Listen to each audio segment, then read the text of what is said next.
The Pacific sky was a deep, merciless blue that morning.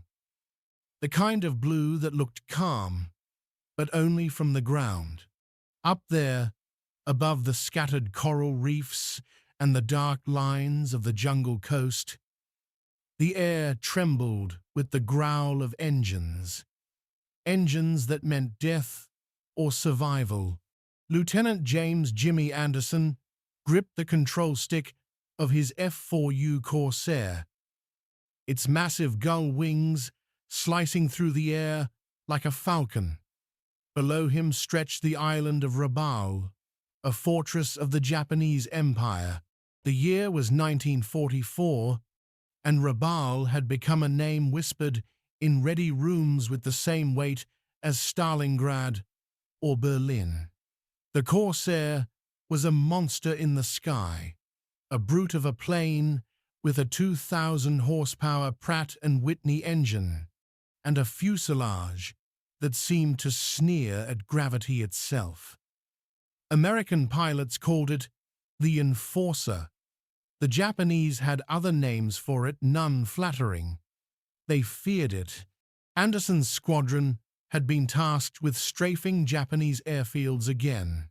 He'd done this run before, but that morning, a single burst of flak changed everything. The shell exploded near his starboard wing. The Corsair shuddered, trailing a thick plume of smoke.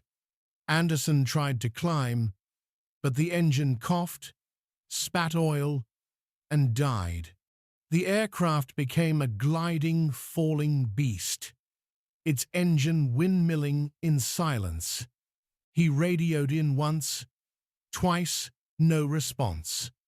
The jungle swallowed his voice. The island rushed up to meet him.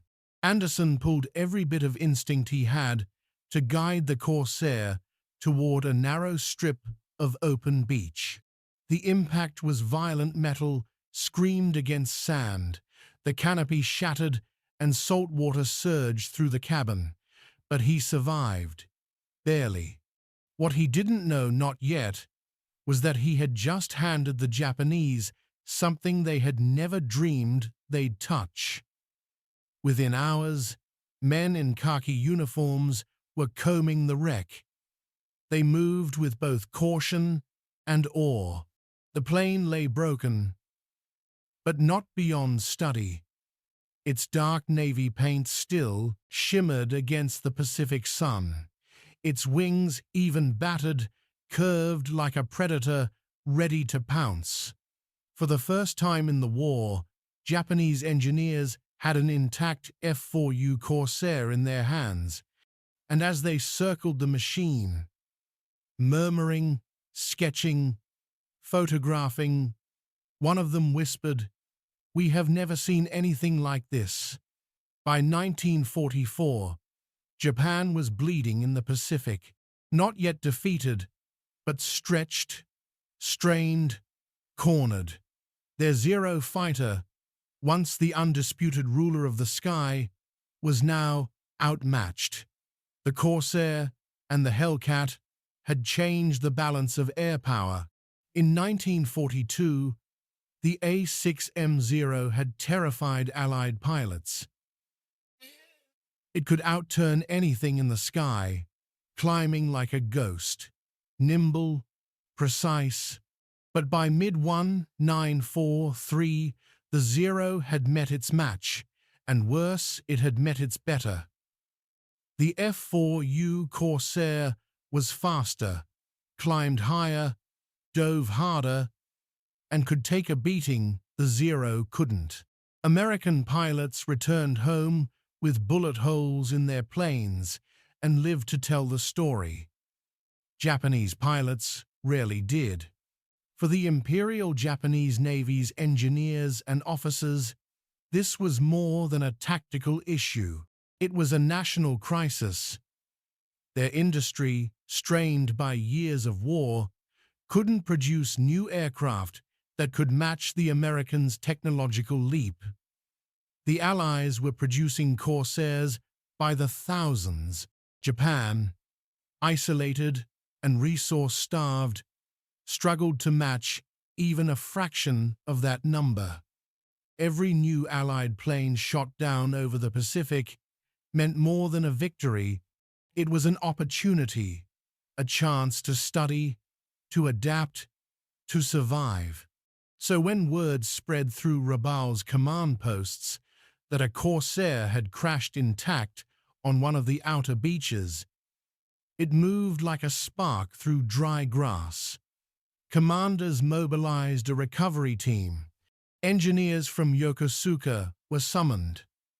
By nightfall, under the cover of jungle palms and the eerie hum of cicadas, a convoy of Japanese trucks rumbled toward the site. This was no ordinary wreck. This was the enemy's flying hammer, the machine that had turned air battles into American dominance.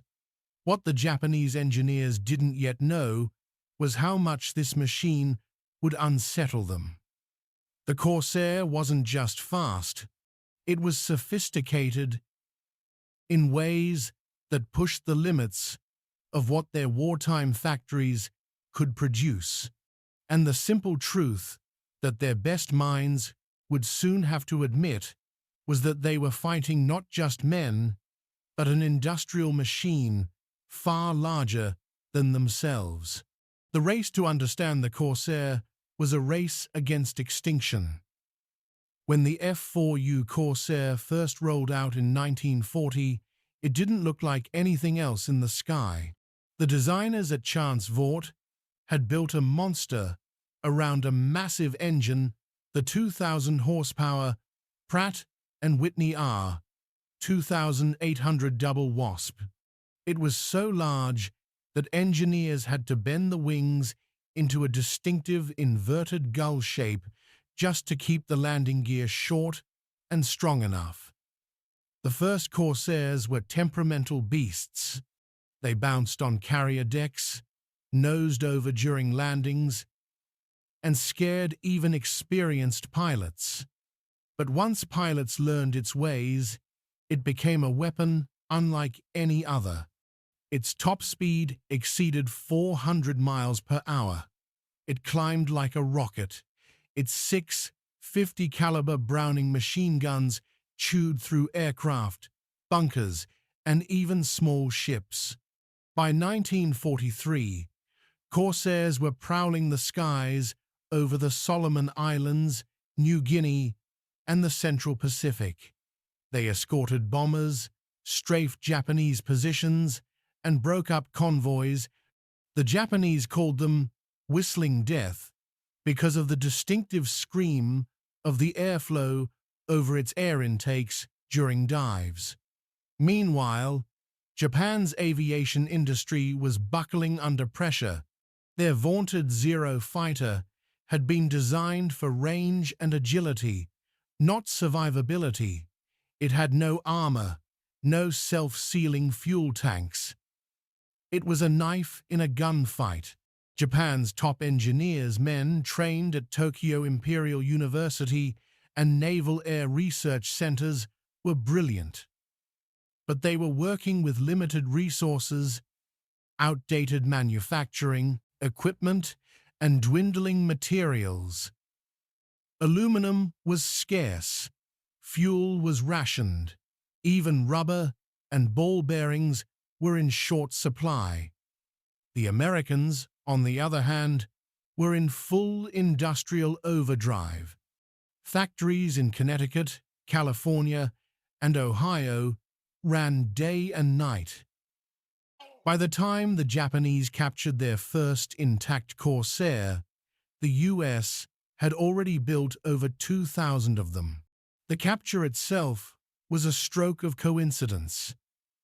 Anderson's plane, though damaged by flak, had crash-landed mostly intact. Unlike so many other downed aircraft that exploded or burned, this one remained whole battered, but breathing. For the Japanese engineers, it was like finding a treasure chest on a battlefield. As the plane was carefully transported inland to a makeshift hangar covered in camouflage netting, word reached Yokosuka and Tokyo. This was a rare prize. A few such recoveries of a P-40, a B-17, and a P-38 had already proven invaluable. But this was the Corsair, and the Corsair was something else entirely. The engineers crowded around the Corsair like surgeons around a patient.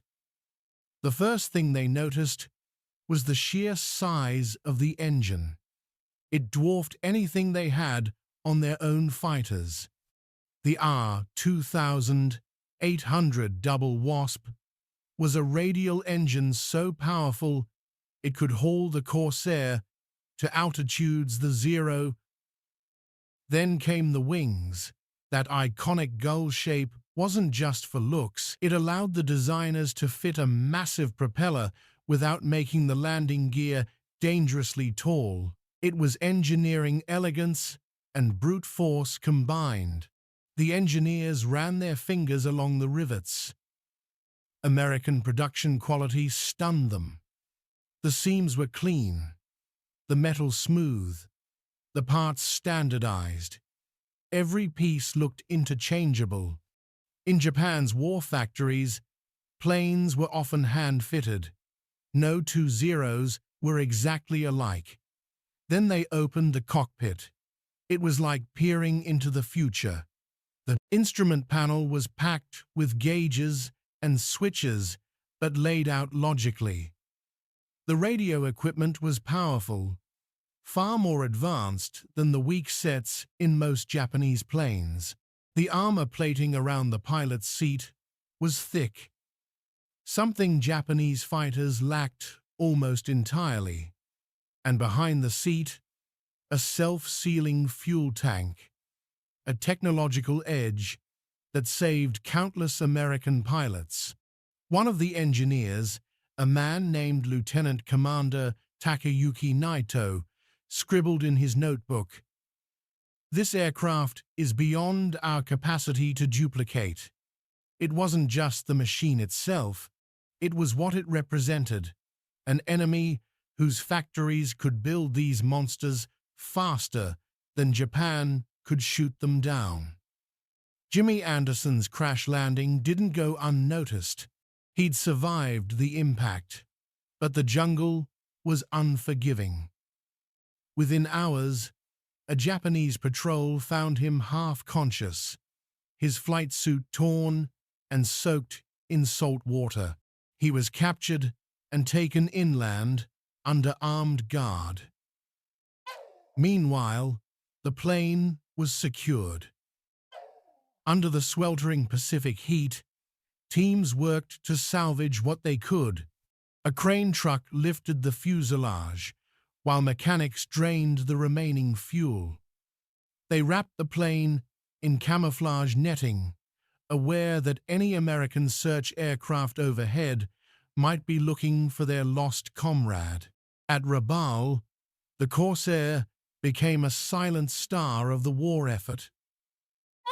Technicians carefully disassembled its wings, photographing every angle. Engineers traced wiring, mapped control cables, and measured the propeller arc with calipers. But they also knew that time was against them. American forces were closing in.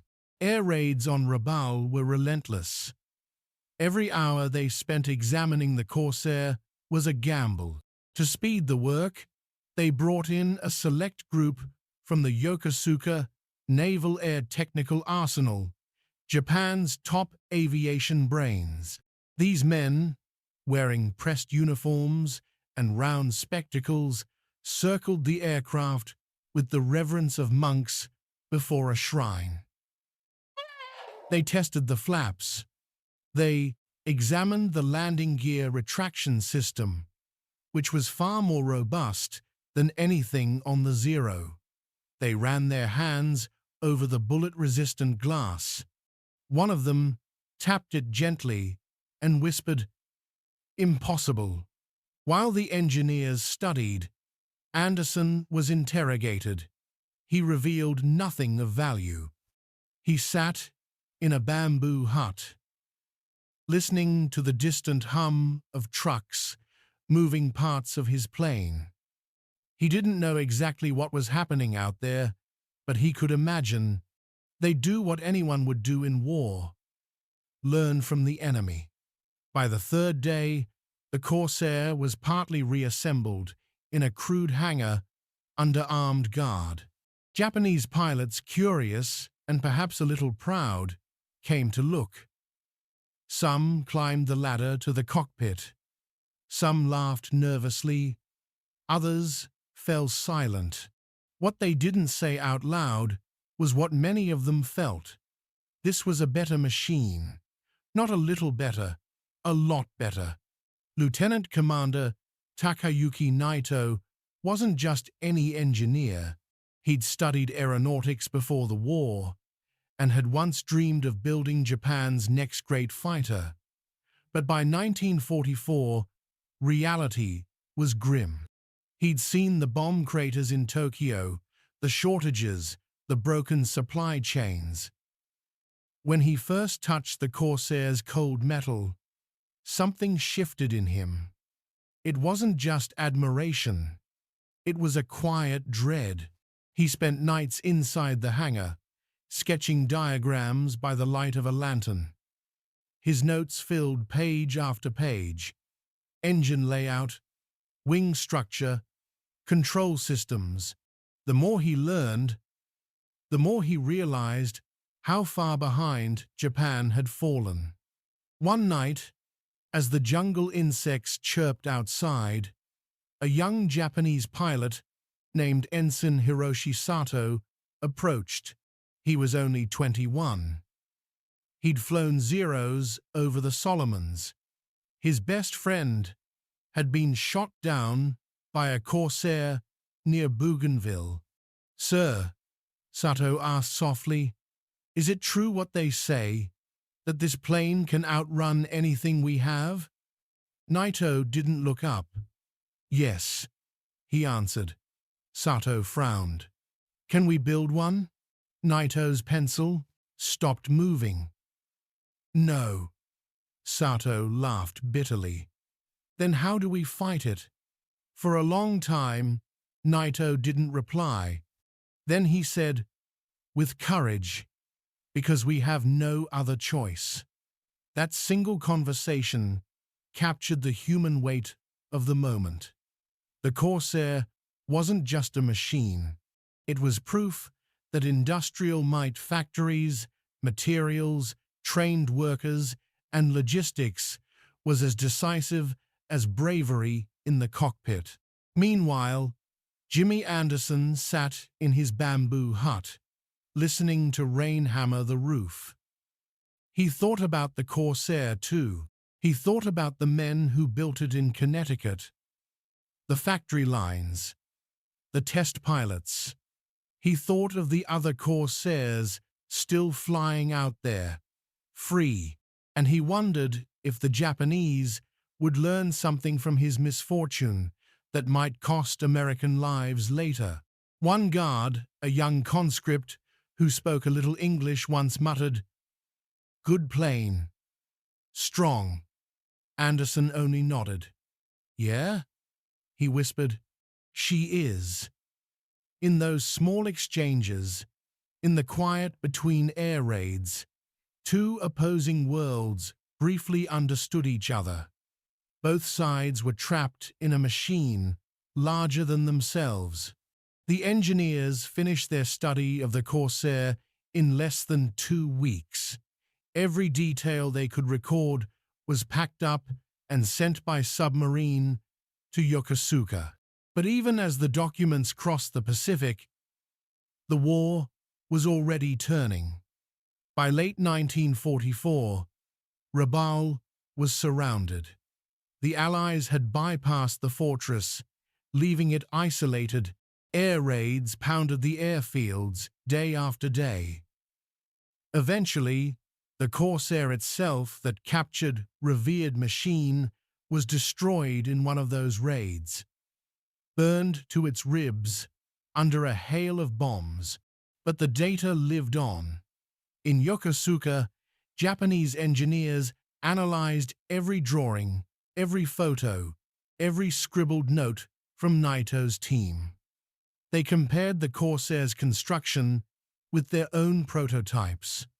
They found ideas worth adapting: better armor, self-sealing tanks, improved control systems. Yet they also knew the truth. Japan lacked the raw industrial strength to replicate the Corsair. Their attempts to build faster fighters, like the Kawanishi N1 KJ Shiden and Mitsubishi J2M Raiden, came too late and in too few numbers. Naito wrote in his final report, "The Corsair represents not only advanced engineering, but also an industrial power beyond our capacity to match. Even if we build one, they will build 1,000. By the time those words were read in Tokyo, American B-29 seconds were already bombing the Japanese mainland. The Corsair had symbolized an edge the Allies never lost. Jimmy Anderson survived the war. He spent the remainder of 1,944 inches a prison camp and was liberated in 1945. He never saw that Corsair again, but somewhere in his mind, he always knew that his plane, the machine he'd trusted with his life, had become a silent teacher to the enemy. And Takayuki Naito, after the war, when Japan rebuilt its industries, he became part of the new era, working on peaceful aircraft, inspired in part by the lessons he learned from the Corsair. Years later, when asked about that captured plane, he simply said, "It was like looking at the future and knowing it had already arrived. War isn't just fought with guns and planes. It's fought with factories, steel mills, supply chains, and mines." The day Japanese engineers captured that F4U Corsair on a lonely Pacific beach, they didn't just recover a machine, they uncovered a truth. The war was being shaped by a scale of power far beyond what they could muster. The Corsair was fast, strong, and deadly. But more than that, it was reproducible. For every Corsair lost, another rolled out of a factory in the United States within days. That was something no engineering team in Rabaul could match, no matter how brilliant their minds were. For the pilots who faced the Corsair in the skies over the Pacific, it was a symbol of overwhelming force. For the engineers who studied it in secret, it was a sobering lesson in the realities of modern war. And yet for both sides, it was also a testament to human ingenuity. In a dark and brutal war, the Corsair stood as a piece of steel that told a story of ambition, of fear, of determination. Today, when people see an F4U Corsair gleaming in a museum hangar, they might see a warbird, a relic of another time.